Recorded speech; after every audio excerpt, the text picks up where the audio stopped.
अस्सलाम वालेकुम। मेरा नाम कैसर महमूद है ते भट्ठे दा मैं मजदूर हाँ। ते दूसरा करदा भी मेरे तो बहुत है, 4 लाख रुपया वे। जेकर तुसी करदे मसलन लाइए पैसे लाइए तो फिर असें साढ़ा खान पीन का ना नहीं गुजारा होंदा, ते जेकर खान पीन करिए तो कर्जे दा गुजारा नहीं होंदा है भी।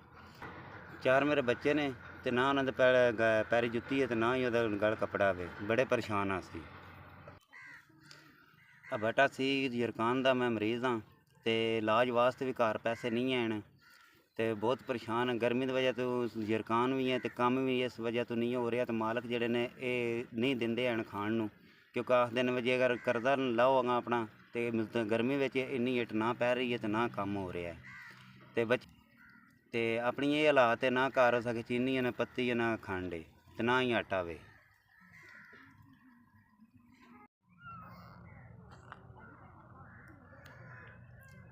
ਤੁਹਾਡਾ ਭਲਾ ਵਾ ਜਿਹੜਾ ਤੁਸੀਂ 5000 ਰੁਪਈਆ ਭੇਜਿਆ ਵੇ ਉਹ ਸਾਨੂੰ ਮਿਲ ਗਿਆ ਵੇ ਤੇ ਅੱਲਾਹ ਪਾਕ ਤੁਹਾਡੀ ਜ਼ਿੰਦਗੀ ਕਰੇ ਤੇ ਇਸੇ ਤਰ੍ਹਾਂ ਹੀ ਤੁਸੀਂ ਸਾਰਿਆਂ ਨੂੰ ਨਾ ਮਦਦ ਕਰਦੇ ਰਹੋ ਤੇ ਪੂਰੀ ਜ਼ਿੰਦਗੀ ਕਰਦੇ ਰਹੋ ਤੇ ਅਸੀਂ ਵੀ ਤੁਹਾਨੂੰ ਦੁਆ ਦਿੰਦੇ ਰਵਾਂਗੇ, ਕਿਉਂਕਿ ਭੱਠੇ ਦੇ ਉੱਤੇ ਨਾ ਕਿਤੇ ਬਿਜਲੀ ਹੈ ਨਾ ਪਾਣੀ ਹੈ ਤੇ ਧੁੱਪ ਦੇ ਵਿੱਚ ਕੰਮ ਕਰੀਦਾ ਵੇ ਤੇ ਜ਼ਲੀਲ ਹੋ ਜਾਈਦਾ ਤੇ ਫਿਰ ਵੀ ਨਾ ਕਰੀਦਾ। ਮਜ਼ਦੂਰੀ ਜਿਹੜੀ ਹੈ ਨਾ ਸਾਡੀ ਪੂਰੀ ਨਹੀਂ ਪੈਂਦੀ। ਤੁਹਾਡੇ ਆ ਇਕੱਲੇ ਆ ਜਿਹੜਾ 5000 ਸਾਨੂੰ ਮਿਲ ਗਿਆ ਵੇ ਤੇ ਤੁਹਾਡੀ ਜੀ ਬੜੀ ਮਿਹਰਬਾਨੀ, ਤੁਹਾਡੇ ਤੇ ਸਾਡੇ ਤੇ ਨੇਕੀ ਹੋਵੇ ਦੀ।